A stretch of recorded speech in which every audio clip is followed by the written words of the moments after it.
எம்ஜிஆரை ஆச்சரியப்படுத்திய அதிசய மூதாட்டி. மறைந்த புரட்சி தலைவர் எம்ஜிஆருடைய கைகள் கொடுத்து கொடுத்து சிவந்த கைகள். அதனாலேயே அவரை 8ஆம் வள்ளல்னு மக்கள் அன்பாக அழைச்சாங்க. சமயோஜித புத்தி, ஆளுமை தன்மைன்னு நிறைய குட் குவாலிட்டிஸ் இருந்த அவருக்கே ஒரு பாட்டி பாடம் எடுத்ததை பத்தி ஒரு மேடையில சுவாரஸ்யமா பேசியிருக்காரு பேச்சாளர் சுகி சிவம். அவர் பேசும்போது, எம்ஜிஆர் சின்ன வயசா இருக்கும்போது தினமும் காலையில வீட்டுக்கு பக்கத்துல ஒரு மூதாட்டி கிட்ட அவங்க நடத்துற கடையில காலனா கொடுத்து புட்டு வாங்கிட்டு போவாரு. அந்த ஒரே ஒரு புட்டை எம்ஜிஆர், அவரோட அண்ணன் சக்கரபாணி, அம்மா சத்யபாமானு 3 பேரும் பகிர்ந்து சாப்பிடுவாங்க. ஒரு நாள் அவர் கையில காலனா பணம் இல்ல.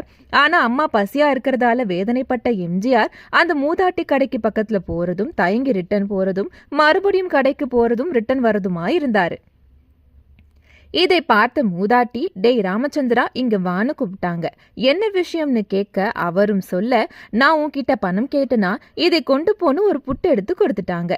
அதை வாங்கிக்கிட்ட எம்ஜிஆர், நான் காலனா கொடுக்காம இந்த ஊரை விட்டு போயிட்டா என்னமா பண்ணுவீங்கன்னு கேட்டாராம்.